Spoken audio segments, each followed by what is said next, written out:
बेबाक मुनसिफ में आप सभी का इस्तकबाल है। मैं हूं खुर्शीद रब्बानी। बात होगी दिल्ली शराब पॉलिसी मामले में आम आदमी पार्टी की मुश्किलें कैसे बढ़ती जा रही हैं और आज किस तरीके से चीफ मिनिस्टर को तिहाड़ जेल भेज दिया गया है। अब बहुत सारे सवाल उठ रहे हैं, क्या चीफ मिनिस्टर नैतिकता की बिना पर वो अपने ओहदे से इस्तीफा देंगे? चूंकि बीजेपी लगातार डिमांड कर रही है कि अरविंद केजरीवाल इस्तीफा दें, तो क्या इस्तीफा देंगे? और अभी कई और नाम जो हैं आम आदमी पार्टी के बड़े लीडर्स के, वो भी इस शराब पॉलिसी मामले में आ गए हैं। तो आगे क्या होगा? चूंकि प्राइम मिनिस्टर ने कल ही एक बड़ी रैली से खिताब करते हुए बिना नाम लिए आम आदमी पार्टी और तमाम अपोजिशन के उन लीडर्स पर हमला बोला जो कहीं ना कहीं अलग अलग मामलों में मुलव्विस थे, घपले में, या जिनके ऊपर इल्ज़ाम आते हैं घपलों के और इस तरह के मामलों के। तो जाहिर तौर पर ये बड़ा मामला है और आम आदमी पार्टी किस तरीके से वो मुश्किलों का सामना कर रही है। आगे के दिन कैसे होंगे आम आदमी पार्टी के तमाम लीडर्स के लिए, चूंकि कई, जैसे मैंने कहा कि कई और लोगों के नाम भी उसमें आ गए हैं।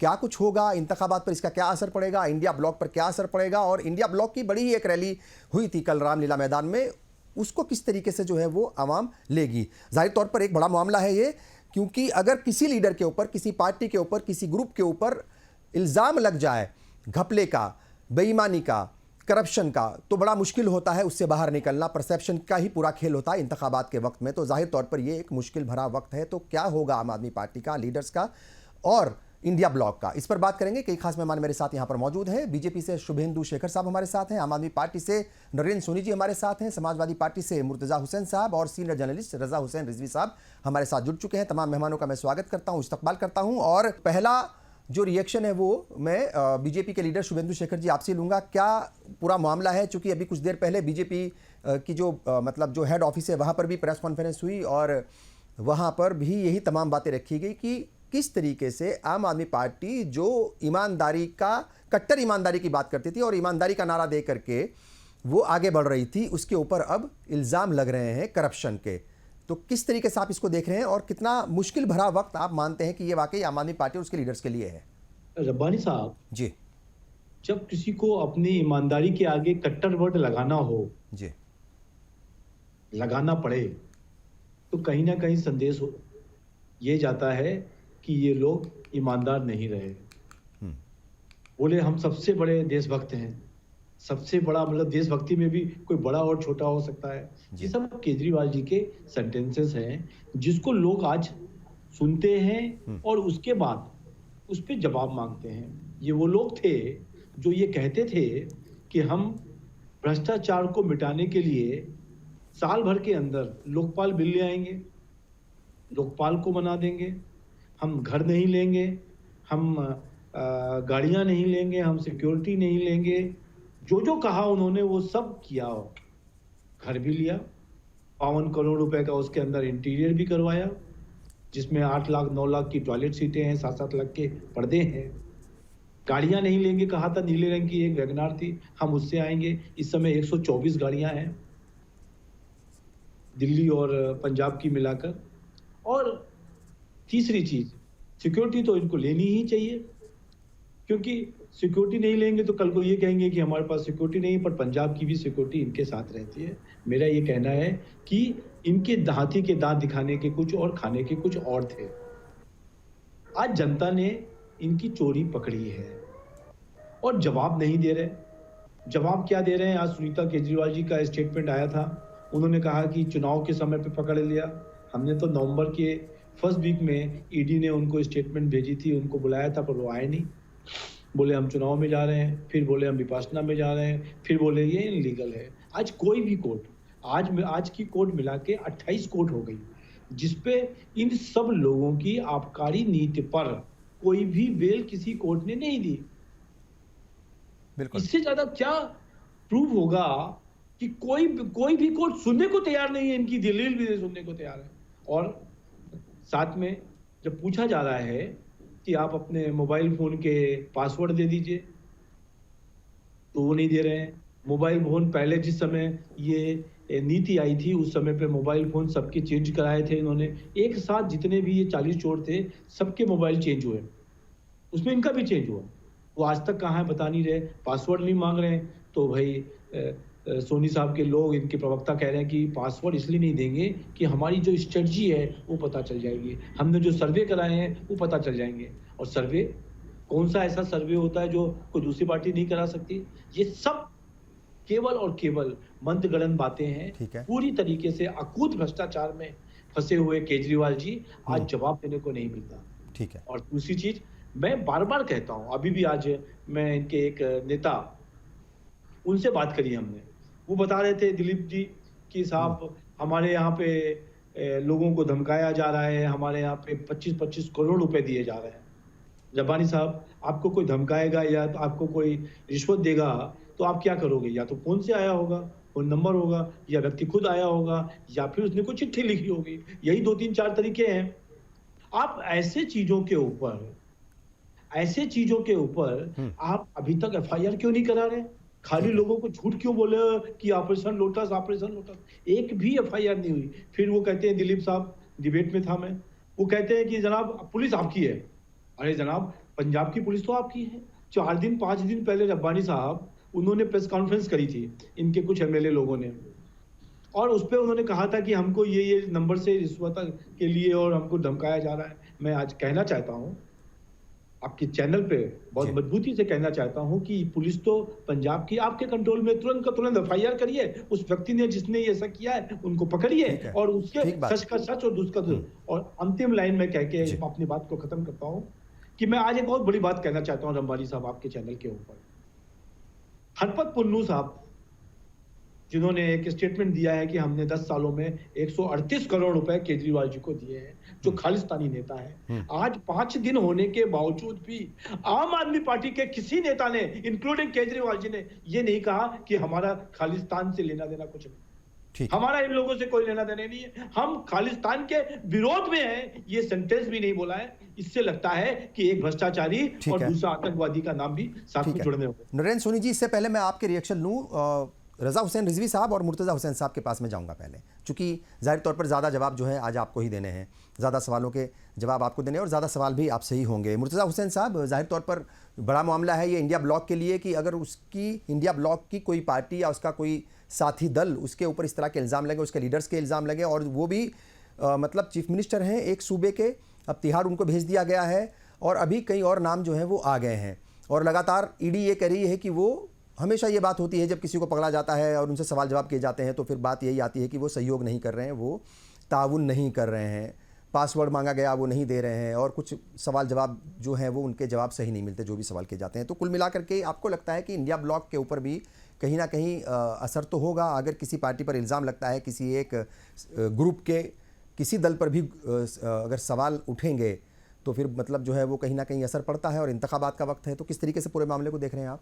हमने पिछली डिबेट में भी कही थी कि लोकतंत्र में विपक्ष का भी होना जरूरी है जितना सत्ता जरूरी है, मगर जिस तरह से विपक्ष काम कर रही है और जो भी संस्थाएं हैं, अब कोई भी आप नहीं कह सकते ईमानदारी से, जो डिबेट में बैठ के लोग ना कहते हो, मगर पब्लिकी रूप से लोग कहते हैं कि अब ना कोर्ट में कोई दम रह गया है, ना चुनाव आयोग में, सब के सब सत्ता पक्ष के साथ खड़े हैं। और जब आम आदमी की ये भाषा हो जाए कि चुनाव आयोग और कोर्ट कचहरी, न्यायालय, ये सब ईडी और सीबीआई सब सत्ता पक्ष के साथ खड़े हो जाए, ये आम लोगों की बातचीत होने लगे, तो समझ लिए कि विपक्ष कहां पर चला जाएगा। आज सिर्फ केजरीवाल की बात नहीं है, आज पूरे विपक्ष का मामला है कि पूरे विपक्ष को किस तरह से टारगेट करके अब वो किया जा रहा है। मैं ये जानना चाहता हूं बीजेपी के प्रवक्ता जी से कि आज तक कितने बीजेपी के सांसद, कितने बीजेपी के मंत्री, कितने बीजेपी के विधायकों पर ईडी ने कार्रवाई की है? क्या सारा भ्रष्टाचारी सब विपक्ष में ही बैठे हुए हैं?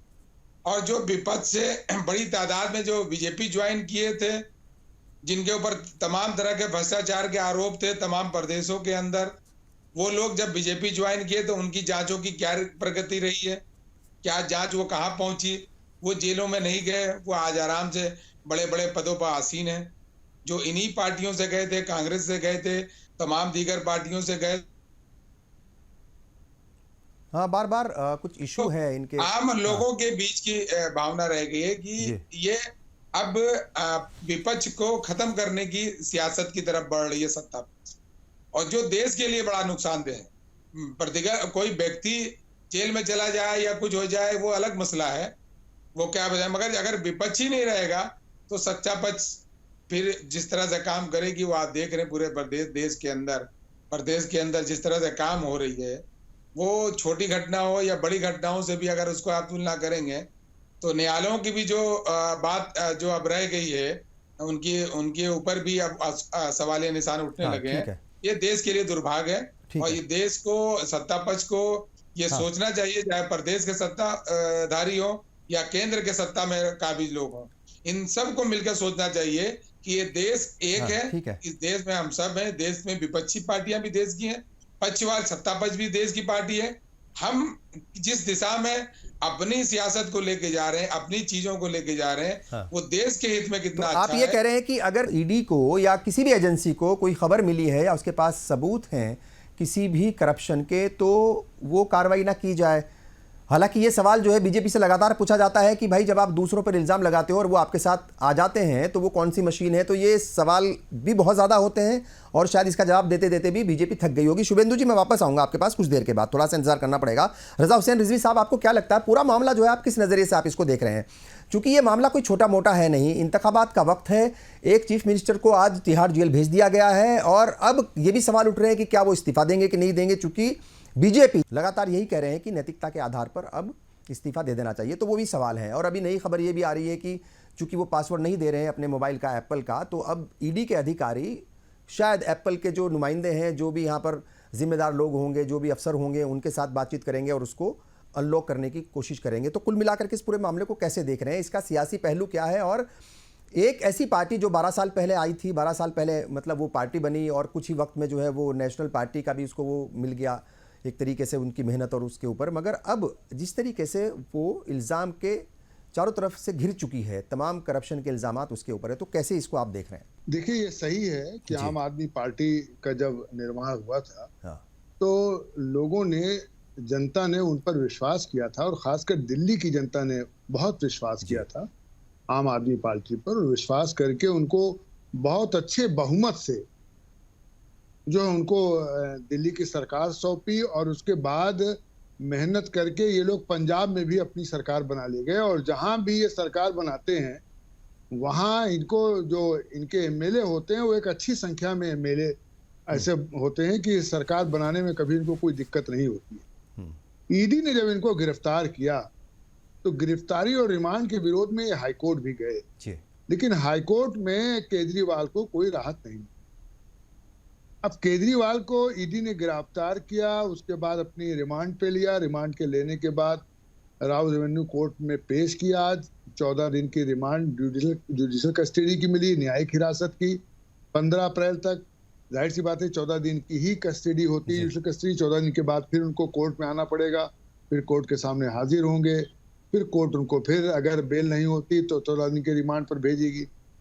तो सीधे तौर पर अब अगर वो न्यायिक हिरासत में हैं रब्बानी साहब, तो जो आपने कहा कि मुख्यमंत्री रहेंगे नहीं रहेंगे, तो ये सीधे तौर पर अदालत पर अब निर्भर करेगा, क्योंकि ईडी का जो रिमांड था वो हो गया। अदालत तो पहले कह चुकी, हाई कोर्ट पहले कह चुका कि हम जो है वो नहीं कह सकते कि आप इस्तीफा दीजिए। हाँ, कह चुका है इस्तीफा नहीं दें जी, निर्भर न दें, लेकिन इसे लेकर संवैधानिक नियम और कायदे जैसी कोई बात नहीं है कि मतलब जो है कि वो, क्योंकि ऐसा कोई मामला भी पूर्व में कभी नहीं आया ऐसा कि साहब कोई प्रधानमंत्री या मुख्यमंत्री जेल में रहकर सरकार चलाए। और हमें लगता है कि एक्ट बनाने वाले, कॉन्स्टिट्यूशन बनाने वाले, नियमावली बनाने वाले, उनके दिमाग में ये बात भी नहीं आई कि भाई ऐसा भी हो सकता है कि कोई प्रधानमंत्री अरेस्ट हो और कोई मुख्यमंत्री अरेस्ट हो, और अरेस्ट होने के बाद वो ये कहे कि साहब मैं इस्तीफा नहीं दूंगा, मैं जेल से ही चलाऊंगा। तो कहीं कोई ऐसा हार्ड एंड फास्ट रूल नहीं है ना, एक्ट है कोई ऐसा कि नहीं वो जेल जाने के बाद इस्तीफा देना ही पड़ेगा। अब बात आती है, अगर केजरीवाल इस्तीफा नहीं देंगे तो सरकार कैसे चलाएंगे? देखिए, ये सरकार 9-10 महीने की है, ज्यादा दिन की नहीं है सरकार। चुनाव 9-10 महीने के बाद सरकार बनेगी या जाएगी वो तो आम जनता जानेगी। जो वोट देगा वो बताएगा कि आम आदमी पार्टी बनेगी कि बीजेपी की बनेगी, कांग्रेस की किसकी बनेगी, वो तो आम जनता पर रब्बानी साहब निर्भर करता है। ठीक है, लेकिन ये जो है, अगर संवैधानिक कोई संकट उत्पन्न होता है, अब फाइल कैसे जाएगी जेल में? कैबिनेट की मीटिंग आपको करना है। तो क्या कैबिनेट की मीटिंग वहां पर होगी? क्या अधिकारी जो है वो मिलने जाएंगे, ऑर्डर लेने वहां जाएंगे? कैसे क्या होगा? यही सब जो है जरा से दिक्कत है। हाँ। क्या समझिए कि आप बताइए कि जो है वो सरकार के पास पूर्ण बहुमत है, ठीक है, लेकिन इस सूरत पर राष्ट्रपति शासन भी सीधे तौर पर नहीं लगाया जा सकता जब तक कोई ऐसा संवैधानिक संकट ना पैदा हो। ठीक है। अब संवैधानिक संकट अगर पैदा होगा तभी राष्ट्रपति शासन लग सकता है। ठीक है नरेंद्र सोनी जी, मैं अब आपके पास आऊंगा। जाहिर तौर पर बहुत सारे सवाल हैं जिनके जवाब देने हैं, और ये आम आदमी पार्टी के लिए, उनके लीडर्स के लिए, उनके वर्कर्स के लिए मुश्किल भरा दिन है। उम्मीद थी आज बहुत सारे लोगों को, पार्टी के लीडर्स को भी और वर्कर्स को भी और तमाम दूसरे लोगों को भी, कि शायद कोर्ट से आज उन्हें कुछ राहत मिलेगी, ज़मानत मिल जाएगी, मगर उन्हें भेज दिया गया तिहाड़ जेल। जाहिर तौर पर कहीं ना कहीं ये मुश्किल भरा दौर तो है आम आदमी पार्टी के लिए। किस तरीके से आप इस पूरे मामले को देख रहे हैं? और बार बार जो दूसरे लोग हैं, यानी जो आपके मुखालिफिन पार्टी हैं, चाहे बीजेपी है या दूसरी पार्टियां हैं, वो यही कह रही हैं कि आप तो कट्टर ईमानदारी की बात करते थे, तो फिर ये इस तरह की अगर बात उठ रही है, इल्ज़ाम लग रहे हैं, तो कुछ तो सच्चाई होगी।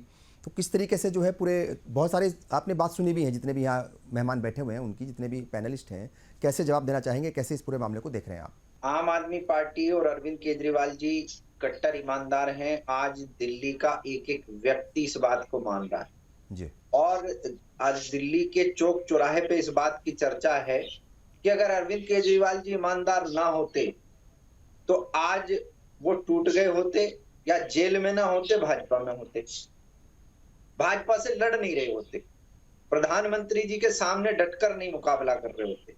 ईमानदारी है, कट्टर ईमानदारी है, इसलिए पूरी हिम्मत और पूरी ताकत के साथ खड़े हुए हैं, क्योंकि कुछ गलत किया नहीं है। और जिस तरीके से कोर्ट में बेबाकी से उन्होंने अपनी बात रखी, पूरे दिल्ली और पूरे देश ने देख लिया कि वास्तव में अरविंद केजरीवाल में दम तो है, अरविंद केजरीवाल में वास्तव में ईमानदारी है। इसलिए वो कट्टरता से पूरी ताकत के साथ आज पूरी चट्टान बन के भारतीय जनता पार्टी के सामने, प्रधानमंत्री के सामने खड़े हो गए। और आज अभी आपने कहा कि आम आदमी पार्टी तेजी से उभरती हुई पार्टी है। 10 सालों के अंदर आम आदमी पार्टी की 2 राज्यों में सरकार बन गई, नगर निगम में दिल्ली में सरकार बन गई, चंडीगढ़ में मेयर भी बन गया। हालांकि वो धांधली से बना लिया था भाजपा ने अपना, पूरे देश ने देखा कि किस तरह से वोटों की चोरी करके चंडीगढ़ में भाजपा ने धांधली करके अपना मेयर बना लिया था। और माननीय सुप्रीम कोर्ट को वहां पे उसको जो है उस फैसले को निरस्त करके पहली बार देश के इतिहास में ऐसा हुआ कि किसी मेयर को सुप्रीम कोर्ट ने विनर घोषित किया, आम आदमी पार्टी का मेयर बना। और आम आदमी पार्टी 2 राज्यों में सरकार के अलावा गुजरात में एंट्री हो गई, 5 विधायक आ गए, गोवा में एंट्री हो गई, 2 विधायक आ गए। भारतीय जनता पार्टी, माननीय प्रधानमंत्री जी इससे घबरा गए कि आम आदमी पार्टी इतने खतरनाक तरीके से और इतनी तेजी से बढ़ रही है, तो भाजपा का अगर कोई काल बनेगी तो आम आदमी पार्टी काल बनेगी। इसलिए वो घबरा गए हैं और किसी भी तरीके से अरविंद केजरीवाल को रोकना चाहते हैं। इसलिए आज जस्ट लोकसभा चुनाव से पहले अरविंद केजरीवाल जी को उठा के जेल में बंद कर दिया गया। लेकिन अब आपको ये समझना पड़ेगा, दर्शक भी समझेंगे कि ये मुद्दा जो बार बार कह रहे हैं भ्रष्टाचार किया, अभी शुभेंदु भाई भी कह रहे हैं भ्रष्टाचार किया। अरे मेरे भाई, जिस व्यक्ति के बयान के आधार पर अरविंद केजरीवाल जी को गिरफ्तार किया गया, शरद चंद्र रेड्डी के बयान पे, वही शरद चंद्र रेड्डी ने माननीय सुप्रीम कोर्ट के आदेश के बाद जो इलेक्टोरल बॉन्ड का घोटाला भाजपा का सामने आया, उसमें साफ दिखाई दे रहा है, ऑन रिकॉर्ड है। और आज जो ढूंढ रही थी ईडी की मनी ट्रेल कहां है, उसी शरद चंद्र रेड्डी ने 60 करोड़ रुपए की रिश्वत भाजपा को दी है। और वो तब दिए जब उसको जमानत मिली, जब उसने पैसा दिया। जब उसने अरविंद केजरीवाल जी का नाम, नो स्टेटमेंट देने के बाद भी अरविंद केजरीवाल जी का नाम नहीं लिया उसने, और वो नो स्टेटमेंट ईडी ने दबा रखे। भाई, अगर आपने 9 बार स्टेटमेंट लिया किसी व्यक्ति का, तो आप सारे स्टेटमेंट कोर्ट में दिखाओगे ना। ये बात माननीय मुख्यमंत्री ने कोर्ट में भी उठाई है कि उसके 9 स्टेटमेंट नहीं लाए गए, उसका केवल वही स्टेटमेंट लाया गया। और ऐसे तमाम गवाह जितने ईडी के पास हैं, वो तमाम गवाहों की जो 25,000 पन्नों की फाइल ईडी ने जो है कोर्ट में पेश की है, उसमें जितने गवाह भी इकट्ठे किए गए हैं उसमें केवल वो स्टेटमेंट लगाए गए हैं जिनमें उन्होंने केजरीवाल जी का नाम लिया। पीछे के जो 8-10 स्टेटमेंट दिए हर गवाह ने वो हटा दिए गए, वो सारे हटा दिए गए। ये बात माननीय मुख्यमंत्री जी ने कोर्ट में भी उठाई है। हाँ। साफ दिखाई दे रहा है कि ये राजनीतिक षड्यंत्र है, बिल्कुल क्लियर है, कोई इसमें वो नहीं है। 1-2 सालों की जांच के बाद भी चवन्नी का भी प्रमाण सामने ना आना, ये भारतीय जनता पार्टी कट्टर ईमानदारी का ठप्पा लगा के देगी हमें, और अंततः सारे आम आदमी पार्टी के लीडर्स बरी होकर के आएंगे। लेकिन चूंकि कानून में संशोधन कर रखा है, भाजपा ने कानून अपनी प्रोटेक्शन के लिए बना रखा है, 2018 में पीएमएलए में पीएमएलए जो है, यस इसलिए जब तक ईडी नहीं चाहेगी, जब तक ईडी अपोज करना बंद नहीं करेगी, तब तक जमानत मिलेगी। जमानत नहीं होगी। शरद ठीक चंद्र है, रेड्डी को जमानत कैसे मिली? रब्बानी साहब एक मिनट और, शरद चंद्र रेड्डी को जमानत कब मिली? शरद चंद्र रेड्डी को 6 महीने तक जमानत नहीं मिली जब तक उसने अरविंद केजरीवाल जी का नाम नहीं लिया। जैसे ही उसने अरविंद केजरीवाल जी का नाम ले लिया, और नाम भी क्या लिया, उसने कहा मैं विजय नायर के साथ मुख्यमंत्री से मिला, मुख्यमंत्री ने कहा मुझसे कि विजय नायर अच्छा लड़का, इसके टच में रहना। ये इस बेस पे गिरफ्तारी दिल्ली के चुने हुए मुख्यमंत्री की, एक जेब कतरा भी ना पकड़ा जाए ऐसे बयान पर। तो ये तो साफ दिखाई दे रहा है कि किस तरीके से भारतीय जनता पार्टी एजेंसियों का इस्तेमाल करके ईमानदार लोगों को जेल में डाल रही है और भ्रष्टाचारियों को अपनी पार्टी में डाल रही है। किसी को पारितोषिक दिए जा रहे हैं, मुख्यमंत्री बनाया जा रहा है, किसी को उप मुख्यमंत्री, किसी को राज्यसभा थमा दिया, किसी को लोकसभा का टिकट थमा दिया। पूरे देश ने देख लिया भाजपा का खेल। तो अब भाजपा का खेल बिगड़ रहा है। अगर ये 400 पार जा रहे होते तो इनको एक तिगड़मबाजी नहीं करनी पड़ती। ये हार रहे हैं शुभेंदु जी। इस बार सत्ता इनके हाथ से शुभेंदु जी देखिए, 2-3 बातें हैं, बहुत सारी बातें तो इन्होंने कह दी, उसका भी जवाब आपको देना है। और समाजवादी पार्टी के जो लीडर थे मुर्तजा साहब, वो भी कुछ बोल रहे थे, तब भी आप उसकी रिएक्शन देना चाह रहे थे।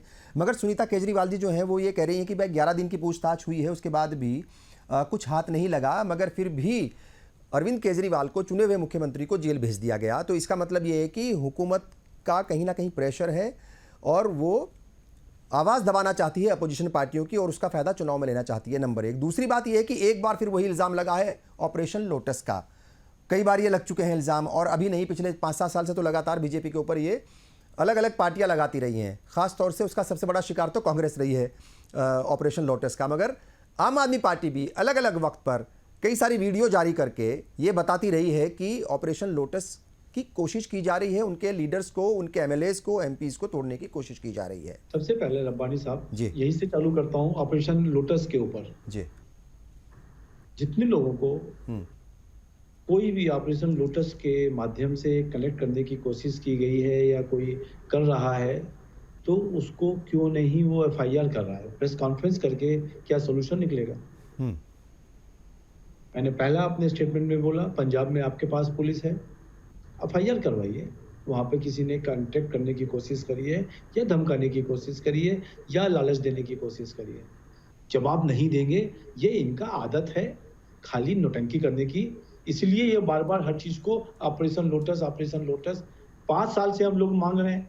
अभी पिछले बार चुनाव हो रहे थे रब्बानी साहब, दिल्ली में पार्षद के भी, कारपोरेशन के भी, तब भी ये कह रहे थे कि वो 600 करोड़ रुपए कहाँ रखा हुआ है। इन्होंने सभी को 40 लोगों को 20-20 करोड़ रुपए लेके 600 करोड़ से 800 करोड़ रुपए रखा हुआ है। झूठ बोलना, झूठ बोल के निकल जाना, बचने की ये तरीका है जो ये बोल रहे हैं इनके प्रवक्ता और इनके नेता। मैं कहता हूँ एक भी केस को एफआईआर क्यों नहीं कराते हो यार? दूध का दूध, पानी का पानी हो, जाइए कोर्ट में, बताइए कि इस लोगों ने हमको कांटेक्ट किया है, कोर्ट क्यों नहीं जा रहे हो आप? और सपा के तो कैंडिडेट जो प्रवक्ता है, उन्होंने तो आज कोर्ट के ऊपर भी इल्जाम कर दिया कि कोर्ट भी सेट हो गया है।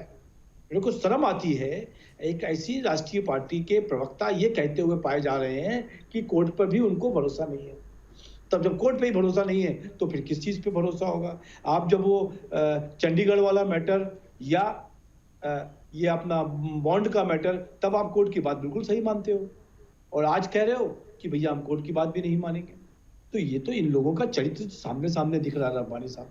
तीसरी चीज, मैं हमारे सैनी साहब का बहुत मत बोलिए, आपका भी जवाब दे रहा हूँ भाई साहब, जवाब दे रहा हूँ, जवाब सब देके जाऊंगा, चिंता मत करो। ईडी को बोला, आप उस पर जवाब दीजिए। मैं बिल्कुल क्लियर कर जवाब दूंगा। अभी इन्होंने कहा कि पीएमएलए कोर्ट है, इसलिए पीएमएलए कोर्ट है, इसलिए उनको वो नहीं मिल रही। अरे कोर्ट जवाब नहीं दे रहा भैया। कोर्ट के पास आपके नेताजी ने परसों 2 दिन पहले बहुत बड़ी नौटंकी करी कि हम ये खुलासा करेंगे, हम वो खुलासा करेंगे, और एंड ऑफ द डे क्या हुआ? कोर्ट ने बेल नहीं दिया। और रब्बानी साहब, आप हमको ये बता दो कि किसी और केस में, सीबीआई वाले केस में, क्या इनको किसी कोर्ट ने भी इनको हेल्प की है? नहीं किया है। उसमें भी जमानत नहीं है, उसमें तो कानून नहीं है। क्यों नहीं बोलते हो आप? मेरा बार बार कहना है, केजरीवाल जी ने दिल्ली को लूटा है, और इसका वही कहानी है कि कोई एक चोर कहे कि हमको तो चोरी में पकड़ लिया, पर बाकी चोर को भी पकड़ो। इसका मतलब है कि आपकी चोरी खत्म नहीं होती है, चोरी खत्म नहीं होती है। मैं आपके चैनल के माध्यम से ये कहना चाहता हूं, आप जस्टिफाई मत करो कि वो व्यक्ति भी आ गया, ये व्यक्ति भी आ गया, और यहाँ पे भी हो गया, वहां पे भी हो गया।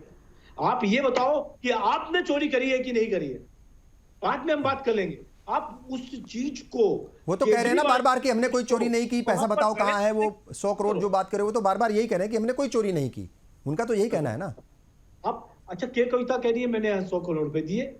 रमन पिल्लई, जो राजन पिल्लई हैं, वो कहते हैं कि हमने उसका प्रोविजन किया है, और उसमें से राजन पिल्लई ने क्या कहा कि उसमें से 60 करोड़ रुपए हम गोवा में लेके गए, 61 करोड़ रुपए इनफैक्ट, और वहां के लोगों को वॉलंटियर्स को लेके उनको एमएलए को दिए, उन्होंने लिख के दिया। यहाँ पर दिनेश अरोड़ा कहते हैं कि हमने 2 करोड़ रुपए संजय सिंह को दिए, उन्होंने मनीष सिसोदिया से मिलाया, 31 करोड़ रुपए हमने दिए। तो दिनेश अरोड़ा भी नहीं मानते। अमन ढूल इस पैसे को लेके पंजाब में गए, उन्होंने सबको बांटा ये पैसों को, 2 करोड़, किसी को 3 करोड़, किसी को 4 करोड़ को लड़ने के लिए। उसका जवाब नहीं दे रहे। एक कह रहे शरद चंद्र के ऊपर आए हुए लगभग 37 ओकेजन पे ये प्रूव होता है कि केजरीवाल जी ने खुद विजय नैयर से बात कर साउथ पॉलिसी को फेस टाइम पर ये कहा कि ये मेरा आदमी है, इसको पैसा दे दो। और आप कह रहे हो कि ये मेरा आदमी है, बहुत अच्छा आदमी है, बहुत अच्छा लड़का है। अरे कौन परिचय कराता है ऐसा?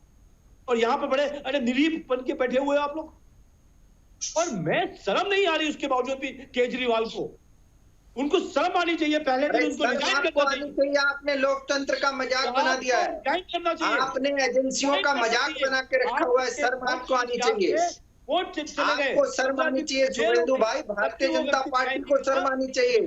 इस तरीके से आपने संवैधानिक संस्थाओं को पंगु बना दिया है, संवैधानिक संस्थाओं को गुलाम बना दिया आप लोगों ने, लोकतंत्र का मजाक बना दिया आप लोगों ने, संविधान की धज्जियां उड़ा दी आप लोगों ने।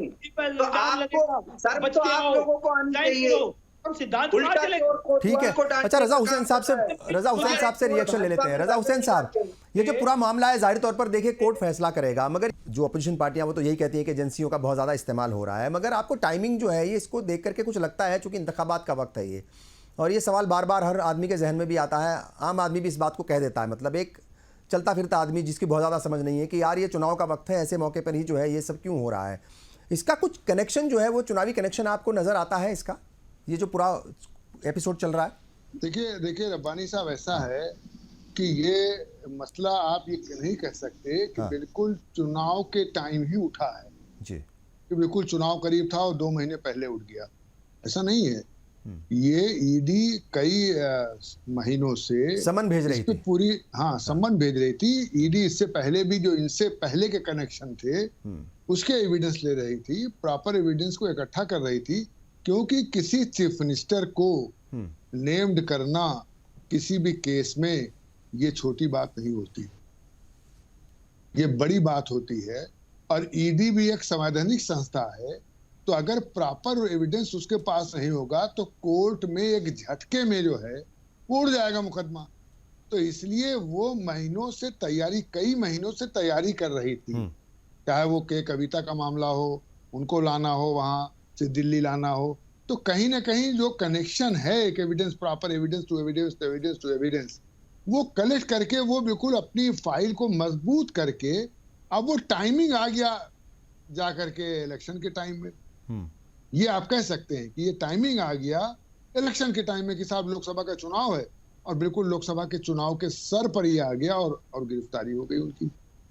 अब आप यही देखिए कि अगर इनकी गिरफ्तार, देखिए कोई मुकदमा तैयार होता है, छोटे मोटे मुकदमे जो होते हैं उसका जो आईओ होता है, इन्वेस्टिगेशन ऑफिसर, वो जो है बड़ी बारीकियों से उस पर अध्ययन करता है और उस मुकदमे की तैयारी करता है, उस मुकदमे की तैयारी करके कोर्ट पे पेश करता है, क्योंकि वो ये जानता है कि अगर ये मुकदमा उड़ गया तो जो हमारी एक जो है वो डिग्निटी है, जो हमारी एक जो महत्ता है, जो हमारा इम्पोर्टेंस है, वो हमारे इम्पोर्टेंस में कमी होगी कि साहब ये कौन सा मुकदमा ले आया साहब। कोर्ट जो बैठी है, कोर्ट आंख बंद के नहीं बैठती है, कोर्ट प्रॉपर एविडेंस देखती है, प्रॉपर के सामने दोनों लोग आते हैं, पक्ष विपक्ष, और पक्ष विपक्ष की पूरी बात सुनती है कोर्ट। बताओ भाई तुम्हें क्या कहना है इसके अंदर, तुम्हें क्या कहना है वकील साहब, बताओ सरकारी वकील साहब क्या कहना है। सरकारी वकील पूरी बात करता है, फिर उसमें जो है अपोजिशन का वकील पूरी बात करता है, फिर उसमें रूलिंग आती है, फिर उसमें एक्ट आता है, उसमें नियमावली आती है, उनके अपने प्रॉपर एविडेंस आते हैं, फिर उसके बाद उस पर जो है निर्णय करता है। इसीलिए फौरन ये कह देना, अदालत को कह देना ये गलत है कि साहब अदालत ये है वो है। फौरन किसी चीज पर आप दूर से देख के समझ जाए कि नहीं साहब ये निर्णय हुआ, गलत हुआ है, ये हुआ है। वैसा नहीं यहाँ होता। से बैठ के ऐसा नहीं होता, हम यहाँ लखनऊ से बैठ के फाइल में क्या जजमेंट हो रहा है, क्या नहीं हो रहा है, हम कह के चले जाएं कि साहब वो हो रहा है। तो ये आदमी को ध्यान रखना चाहिए कि कोर्ट पर या संवैधानिक संस्थाओं पर आक्षेप उठाते टाइम बिल्कुल अगर आपके पास प्रॉपर एविडेंस है और बिल्कुल आप समझते हैं कि ये गलत हो रहा है, तब तो आप उठाइए। अगर आपके पास कोई प्रॉपर एविडेंस नहीं है तो सतही बात मत कीजिए, बिल्कुल ठीक। उससे कोई अच्छा नहीं होता, उससे आपकी माइनस मार्किंग होती है। ठीक है मुर्तजा साहब, कल ही रामलीला मैदान में एक बड़ी रैली हुई और लोकतंत्र बचाओ रैली नाम दिया गया था। तमाम अपोजिशन के लीडर थे, खास तौर से इंडिया ब्लॉक की तमाम पार्टियों के लीडर्स वहाँ पर मौजूद थे, अखिलेश यादव भी और तमाम दूसरे लीडर्स भी। तो किस तरीके से जो है वो क्या रैलियाँ करके, मतलब चूंकि मैंने कहा परसेप्शन का एक बहुत बड़ा खेल है, अगर लोगों की ये बात समझ में आ गई या लोगों को ये मैसेज चला गया कि ये जो अपोजिशन के लीडर्स हैं या ये जो दल हैं, ये जो पार्टियां हैं, ये ज़्यादातर वो लोग मिले हुए हैं जो कहीं ना कहीं करप्शन में मुलव्विस हैं या जिनके ऊपर इल्ज़ामात हैं। चूँकि मैंने कहा प्राइम मिनिस्टर ने जो है वो कल अपने बयान में बार बार इसी बात का जिक्र किया कि बड़े बड़े लोग, बड़े बड़े नेता जेल के अंदर हैं करप्शन करके, जिन्होंने घपला किया, जिन्होंने आम लोगों का पैसा मार लिया और मैं उस पैसे को आम लोगों में बांटूंगा। तो जाहिर तौर पर वो जो पीएम का जो बयान है, उस पैसे को मैं आम लोगों में या गरीबों में बांटूंगा, उसके ऊपर तो चुनाव आयोग को एक्शन लेना है या वो देखेगी कि क्या करना क्या नहीं करना। मगर लोकतंत्र बचाओ रैली की गई है, उस रैली का क्या लगता है आपको, क्या कुछ असर इस तरह के मामलों पर होता है? चूंकि परसेप्शन का ही खेल है, क्या परसेप्शन बदलने में इस तरह की रैलियां और आप लोग कामयाब हो पाएंगे? जहां पर बीजेपी सत्ता से कमजोर है या सत्ता में नहीं है, मैं नाम लूंगा झारखंड में। झारखंड के मुख्यमंत्री के खिलाफ इन्होंने पूरा सिस्टम लगा के आखिर उसको इस्तीफा दिला दिया, जेल भेज दिया। बिहार में इनकी स्थिति कमजोर थी, वहां पर भी इन्होंने विपक्ष के खिलाफ सीबीआई, ईडी तमाम तरह के हथकंडे अपनाए। हिमाचल प्रदेश में भी इन्होंने पूरी कोशिश की इसकी, वहां भी लगभग सरकार गिराई दिए थे लगभग, मगर वो बच गए। यूपी के अंदर भी देख लिए, जो भी सक्षम नेता थे या तो जेलों के अंदर हैं या तो फिर वो बीजेपी में चले गए हैं। दिल्ली का भी हाल उन्होंने वही कर दिया है, दिल्ली में भी उनका कोई नाम लेने वाला बचा नहीं था, वहां भी उनका वही हाल कर दिया है। तो ये जो 400 पार का नारा लगा रहे हैं, तो 400 पार ऐसे तो आएगा नहीं, इनको इसके लिए तो बड़ी तैयारी करनी थी, और ये तैयारी कोई एक दिन में नहीं किया है, तैयारी इन्होंने सालों से किया है, और चुनाव के ऐन मौके पर उसका वो नतीजा सामने आ रहा। तो ये जब विपक्ष फेल हो जाती है और जब सत्ता पक्ष काबिज हो जाती है तो जनता आ जाती है सामने। ये चीजें ये समझ नहीं रहे, और जब जनता सामने आ जाएगी तो सारी चीजें एक तरफ हो जाएंगी। और बड़ी लहर थी इंदिरा गांधी की भी, मगर ऐसा जनता ने उनके खिलाफ खड़ी हुई कि उनको भी अपनी सीट गंवानी पड़ी। तो जनता के अंदर जब विपक्ष खत्म हो जाएगा, सत्ता पक्ष ये समझ नहीं रही है कि जब विपक्ष खत्म हो जाएगा तो जनता आ जाएगी विपक्ष में, और जब जनता जिसके विपक्ष में आ जाएगी उसका कोई ठिकाना नहीं बचेगा। और फिर वो जो कार्रवाई जो एक तरफा चल रही है, फिर वो दूसरी तरफ भी वही नियम कानून लागू होकर जब चलेगा तब समझ में आएगा। तो वो ठीक है, विपक्ष को आज इन्होंने बिल्कुल भी कमजोर कर दिया है और कर दिया। तो ये देश हित में नहीं है। देश हित में मैं बार बार कहता हूं विपक्ष का भी होना जरूरी है, मजबूत विपक्ष का होना जरूरी है। जब भाजपा विपक्ष में थी तो वो सरकार के कोई भी डिसीजन होते थे तो सरकार को सोच समझ के लेने पड़ते थे, क्योंकि विपक्ष मजबूत था, वो अपनी बात मजबूती से रखते थे, इसमें कोई दो राय नहीं है। इसमें बीजेपी की मैं प्रशंसा भी करता हूं इन्होंने जब तक विपक्ष में थे तब तक इन्होंने देश का मजबूत झंडा डोया, मगर सत्ता पक्ष में आते ही इन्होंने फिर वही काम शुरू कर दिया। ठीक तो है, बाकी- नरेंद्र सोनी जी आपके पास में आऊँगा। कल जो रैली हुई है उसमें सुनीता केजरीवाल जी वो बता रही थी कि संदेश आया है मुख्यमंत्री अरविंद केजरीवाल साहब का, कुछ गारंटियां उन्होंने भेजी है, 6 गारंटियां उन्होंने बताई। उन्होंने कहा कि पूरे देश में 24 घंटे जो है वो बिजली फ्री देने की गारंटी दे रहे हैं केजरीवाल। देश के हर जिले में मोहल्ला क्लिनिक बनाएंगे केजरीवाल। दिल्ली को पूर्ण राज्य का दर्जा बनवाऊंगा, ये केजरीवाल साहब कह रहे हैं। आज भारत माँ का दर्द जो है वो समझ रहे हैं केजरीवाल। तो किसानों की MSP की गारंटी उन्होंने दी, सभी मोहल्ले में अच्छे स्कूल की गारंटी भी वो दे रहे हैं। जेल के अंदर या कस्टडी में होते हुए, मतलब वो चूंकि ये बात तो ईडी भी इस बात की जांच कर रही है कि भाई वो कहाँ से कागज़ पेन उनको मिल रहा है, कौन सा मतलब मोबाइल या कंप्यूटर या लैपटॉप का इस्तेमाल या कौन सी तकनीक का इस्तेमाल कर रहे हैं, वो संदेश कैसे आ रहे हैं, जेल के अंदर बैठ करके वो गारंटी कैसे दे रहे हैं, ये थोड़ा सा लोग समझना चाहते हैं। देखिए ऐसा है रब्बानी साहब जी। कि कोर्ट ने उनकी पत्नी को और उनके निजी सचिव को प्रतिदिन मिलने की इजाजत दे रखी है। जी। तो वो डेली उनसे मिलते हैं, तो उनके माध्यम से वो संदेश जो है अपना जो भी उनको कहना होता है वो देते हैं, तो बाद में वो आके जनता को बताया जाता है। लेकिन मेरा बस ये कहना है कि कल जिस तरीके से हम लोगों ने देखा, कल की बात आपने उठाई, जी। कल विपक्ष के तमाम बड़े नेता दिल्ली में एक मंच पर नजर आए। सबने एक मंच पर आकर सिर्फ एक ही बात कही कि आज विपक्ष को खत्म करने की कोशिश की जा रही है, और उसके प्रमाण भी दिए। अभी जो भाई साहब बोल रहे थे, मैं उनका नाम नहीं जानता हूं, जो लखनऊ से मुर्तजा हुसैन, समाजवादी हाँ, पार्टी। मुर्तजा हुसैन साहब, तो उन्होंने कहा कि यदि कोई प्रमाण है कि तानाशाही हो रही है, गलत हो रहा है, तो मुर्तजा साहब प्रमाण तो इतने हैं कि देते देते भारतीय जनता पार्टी का मत्था खराब हो जाएगा सुनते सुनते। इतने प्रमाण हैं, अभी मैंने ही बता दिए कितने सारे। तो मैंने बताया कि किस तरीके से शरद चंद्र रेड्डी, जिसके बयान पे अरविंद केजरीवाल को गिरफ्तार किया गया, उससे 60 करोड़ रुपए की रिश्वत खाली भाजपा ने, उसके बाद उसको जमानत मिली है। तो ये साफ है। इसके अलावा और कितने प्रमाण लेंगे कि जो व्यक्ति भारतीय जनता पार्टी में चला जाता है उसके सारे पाप धुल जाते हैं, उस पर किसी प्रकार की फिर कोई कार्रवाई नहीं होती। उनको मुख्यमंत्री बनाया जा रहा है, उप मुख्यमंत्री, किसी को राज्यसभा, किसी को लोकसभा का टिकट दे रहे हैं, किसी को केंद्र में मंत्री बना रहे हैं। तो तमाम चीजें चल रही है आज पूरा। और जिस तरीके से इन्होंने अपने 10 साल के टेन्योर में सबने देखा कि किस तरीके से हजारों करोड़ रुपया इन्होंने लेके लोग देश का बाहर भाग गए। खून पसीने की कमाई भारत के 140 करोड़ लोगों की, वो सारा लेकर के भाग गए। उनको कभी ईडी ने नहीं पकड़ा, कभी इनकम टैक्स ने नहीं पकड़ा, कभी सीबीआई ने नहीं पकड़ा, किसी को नहीं पकड़ा। और जितने ये सब अभी आपने देखा गुजरात के अंदर साल में 2 बार देखा, 2 पुल गिर गए, कई सारे लोगों की मृत्यु हो गई और नवनिर्मित पुल गिर गए। और ऐसी कंपनियों को ठेके दिए गए जो घड़ी बनाने वाली कंपनियां थी, उनको ईडी ने नहीं पकड़ा। 100 करोड़ की अवैध शराब का कारोबार गुजरात में होता है, हरियाणा में होता है, वहां किसी ईडी ने छापा नहीं मारा। मनी ट्रेल जिसको ईडी ढूंढ रहा है वो साफ है। इलेक्टोरल बॉन्ड के जरिए कितने सारे लोगों ने पैसा जो भाजपा को दिया, बाद में उनको ठेके मिले, प्रीपेड रिचार्ज करवाया, उसकी ईडी कोई जांच नहीं कर रहा है, ना सीबीआई जांच कर रहा है। तो साफ दिख रहा है साहब कि आज जितनी संवैधानिक संस्थाएं हैं उनको भाजपा ने अपना गुलाम बना लिया है, पंगु बना दिया है। संवैधानिक संस्थाओं का मजाक बनाया जा रहा है। आज सोशल मीडिया पर मीम बन रहे हैं संवैधानिक संस्थाओं के, ईडी के, सीबीआई के। क्या ये दिन भी देखना बाकी रह गया था इस देश को कि संवैधानिक संस्थाओं के मीम बनेंगे? आखिर क्यों, सवाल क्यों उठ रहे हैं? आप इस पे सारे देश के बुद्धिजीवी वर्ग को इस पे बहस करनी चाहिए कि आखिर ये हो क्या रहा है देश के अंदर। आप प्रधानमंत्री जी जिसको खुद कहते हैं कि इन्होंने घोटाला किया है, बाद में उसी को भारतीय जनता पार्टी में लेकर और उसको उप मुख्यमंत्री बना दिया जाता है, अजीत पवार को, और उसकी ईडी कोई जांच नहीं करता है, सीबीआई कोई जांच नहीं करता है, इनकम टैक्स कोई जांच नहीं करता है।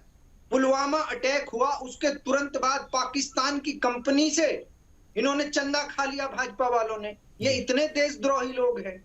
इन्होंने गो मांस बेचने वाली कंपनियों से चंदा लिया है। आज तो इलेक्टोरल बॉन्ड के जरिए सब सामने आ गया है देश के कि गो मांस बेचने वाली कंपनी से 250 करोड़ रुपए भाजपा ने लिया है। तो ये जितना भी जाति का, धर्म का जो ढोंग करती है भारतीय जनता पार्टी, आज पूरे देश के सामने आ गया है। ये लोग 2024 का लोकसभा चुनाव बुरी तरीके से हारने जा रहे हैं, इसलिए ये लोग घबरा कर अब उल जलूल हरकतें कर रहे हैं। विपक्ष के नेताओं को उठा के जेल में डाल रहे हैं, कभी किसी के अकाउंट फ्रीज कर रहे हैं। कांग्रेस पार्टी के अकाउंट फ्रीज कर दिए इन्होंने ताकि चुनाव ही न लड़ पाए। आम आदमी पार्टी के नेताओं को जेल में डाल दिया, उधर हेमंत सोरेन को उठा के जेल में डाल दिया, उधर तेजस्वी को नोटिस कर रखा है।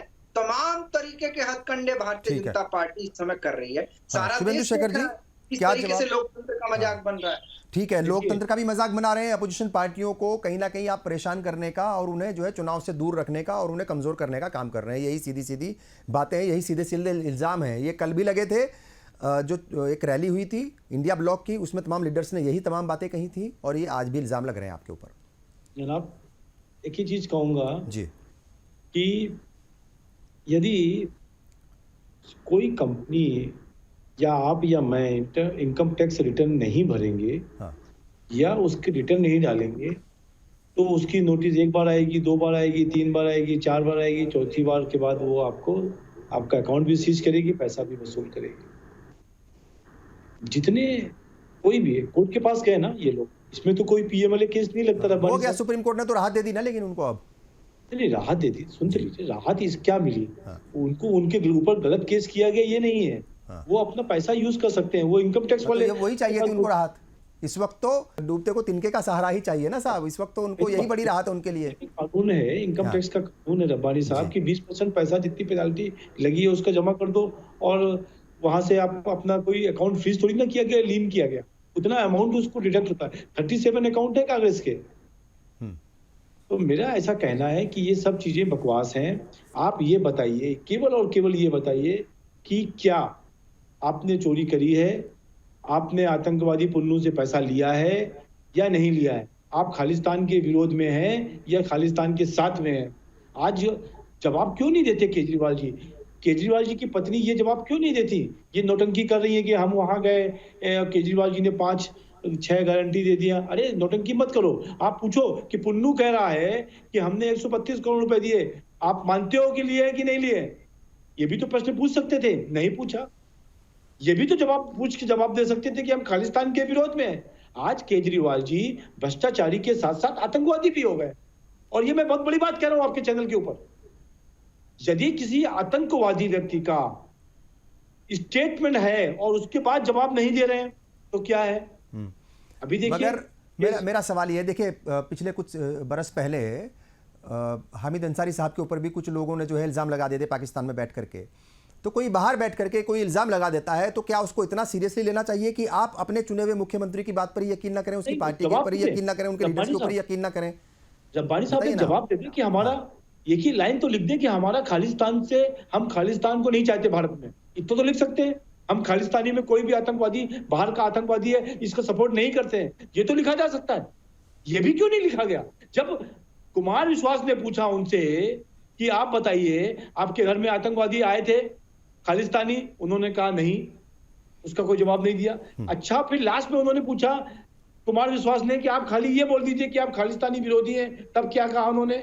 जवाब नहीं दिया। उन्होंने कहा मैं स्वीट आतंकवादी हूं। इसका मतलब है कि खालिस्तान को सपोर्ट करते हैं, और सपोर्ट करते हैं जिस तरीके से ये इसमें फंसे हुए हैं, ऐसे ही ये खालिस्तान और एनआईए के मार्टर में भी केजरीवाल फंसेंगे।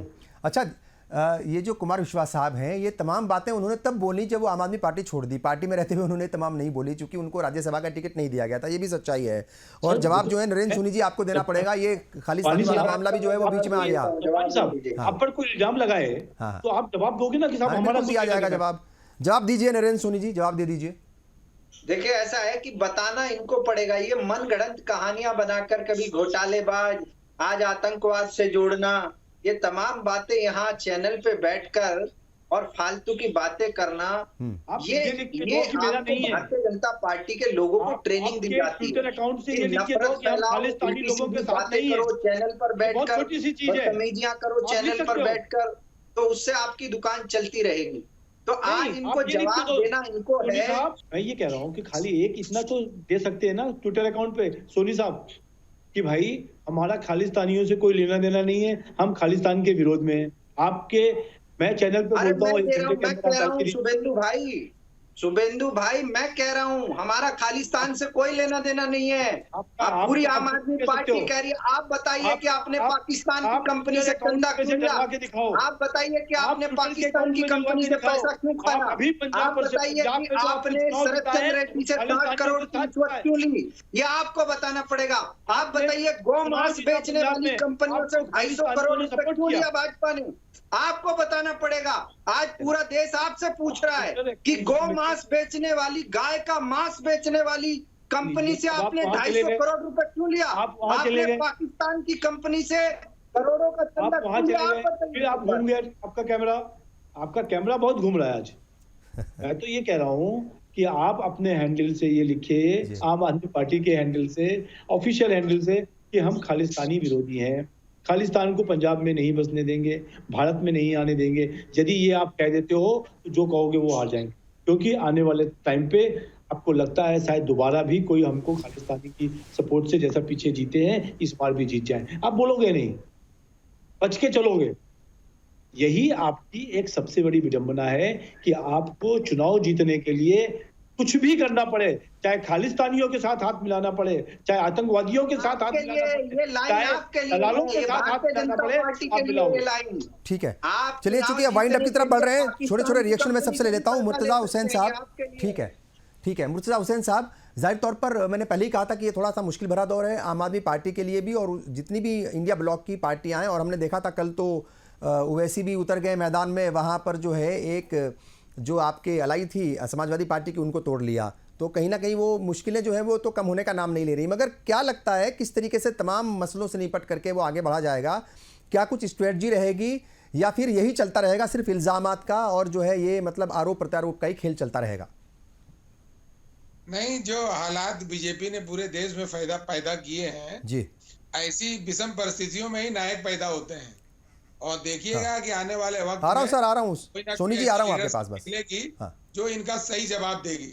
जो ये कर रहे हैं, इनका किया धरा इनको सब मिलेगा पूरे हिसाब किताब से। क्या कहेंगे साहब? रजा हुसैन रिजवी साहब, आखिर में क्या कुछ जो है आपको वो इन लोगों के लिए रास्ते नजर आते हैं, और या आपको लगता है कि एक बहुत बड़ी मुसीबत में आम आदमी पार्टी फंस गई, उसके नेता फंस गए, एक दलदल है और वो इतनी जल्दी अब पीछा छोड़ने वाली नहीं है?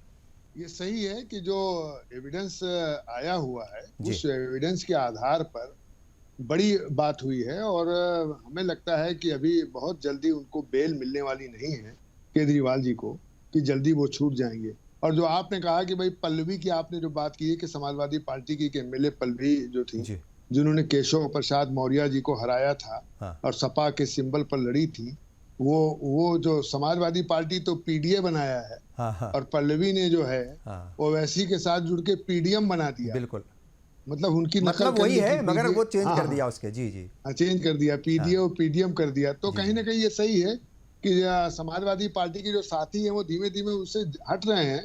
और यही हाल इंडिया गठबंधन का भी है कि बहुत मजबूती से, जिस मजबूती से वो 8 महीना 9 महीना चले थे पहले, जब जो है वो नीतीश जी साथ में आए थे और राष्ट्रीय संयोजक बनने की होड़ में थे, पूरे प्रदेश में घूमे थे और हर प्रदेश के चीफ मिनिस्टर से बात किया, तो लग रहा था कि पूरे देश के अंदर शायद विपक्ष बड़ी मजबूती के साथ भारतीय जनता पार्टी के साथ चुनाव लड़ेगा। लेकिन भारतीय जनता पार्टी ने अपनी समझ से, या समझिए या विपक्षी गठबंधन आपस में लड़ के ऐसा अपने को कमजोर किया है कि आम जनता विश्वास करके कैसे उनको वोट दे कि भाई भारतीय जनता पार्टी को हराए। लेकिन भारतीय जनता पार्टी मजबूती से खड़ी हुई है इस देश के अंदर जीतने के लिए। ठीक है, क्या कहेंगे नरेंद्र सोनी जी, क्या फाइनल कमेंट्स रहेंगे आपके? देखिए, ऐसा है कि भारतीय जनता पार्टी जिस तरीके से देश को चलाने का प्रयास कर रही है वो अपने आप में बहुत खतरनाक है। और आज जो शुभेंदु भाई भी बैठ के आज भाजपा की तरफ से बोल रहे हैं, लेकिन कल वो भी नहीं बोल पाएंगे अगर यही हालात रहे तो। कल ईडी और सीबीआई इनके घर भी पहुंचेगी। अभी तो ये एक पार्टी एक देश की ओर जा रहा है, पूरा का पूरा लोकतंत्र। लेकिन कुछ समय बाद देखेंगे जब विपक्ष खत्म हो जाएगा तो ये अपने ही नेताओं पर कार्रवाई भी शुरू करेंगे, क्योंकि एक व्यक्ति पार्टी चलाएगा, एक ही व्यक्ति देश चलाएगा। ये भी लिख लीजिए आप इस बात को। और अगर ये पीएमएलए को आज ही हटा दें तो शिवराज सिंह चौहान और वसुंधरा राजे सिंधिया अलग पार्टी बना लेंगे या दूसरी पार्टी में चले जाएंगे, ठीक है। गारंटी दे रहा हूं इस बार। शुभेंदु शेखर जी, क्या फाइनल कमेंट्स रहेंगे? क्योंकि देखिए इनकी बात का भी सीधा सा मतलब वही निकला कि एजेंसियों का इस्तेमाल करके मुखालिफ पार्टियों को आप परेशान करते हैं, उन्हें दबाने की कोशिश करते हैं, डराते हैं और धमकाते हैं। देखो नरेंद्र सोनी साहब, जी यदि मैंने गलती नहीं करी है, मैंने चोरी नहीं करी है, तो हमारे यहाँ ईडी है, सीबीआई है, कोई फर्क नहीं पड़ता। और इतना बौखला गए आज आप, हम मेरे ऊपर ही ईडी सीबीआई भेजने की बात कर रहे हैं। मैं तो खाली एक बात कहूंगा कि आपने पीएमएलए की बात करी कि इसमें कानून बड़ा सख्त है। मैं मानता हूं, यदि कानून बड़ा, आपकी 1% मान लो एक बात को, तो फिर सीबीआई के केस में भी आपकी कोई भी जमानत नहीं हुई है किसी भी केस में। तो आप जनता के सामने सही सब्जेक्ट रखिए, सही विषय रखिए, एक अच्छा चीफ मिनिस्टर ले आइए। केजरीवाल जी के अलावा कोई और चीफ मिनिस्टर नहीं है क्या? सुनीता जी को बना दीजिए, नरेंद्र सोनी जी आप भी बन सकते हैं। राघव चड्ढा जी का आजकल दिखाई नहीं दे रहा है, सुनने में आया कि वो नई पार्टी बनाने वाले हैं। गोपाल राय, नई खबरें जो है आप बता रहे हैं, ठीक है। जाहिर तौर पर थोड़ा सा मुश्किल वक्त तो है ये आम आदमी पार्टी के लिए भी, और अगर ब्लॉक की बात कीजिए, इंडिया ब्लॉक की, उसके लिए भी। मगर क्या कुछ होगा, क्या किस कड़वट जो है ये सियासत क्या मोड़ लेगी, किस मोड़ से कहाँ तक गुजरेगी, ये देखने की बात होगी। और जाहिर तौर पर इंतखाबात का वक्त है, तो हर कोई यही पूछ रहा है कि आखिर ये हो क्या रहा है, चल क्या रहा है, और इसका अंत क्या है, कहाँ तक ये पूरा मामला पहुँचेगा। बहरहाल आप तमाम मेहमान मेरे साथ जुड़े, तमाम का शुक्रिया। प्रोग्राम को यहीं ख़त्म करते हैं, कल फिर हाजिर होंगे। तब तक के लिए मुझे और पूरी टीम को दीजिए इजाज़त। आदाब।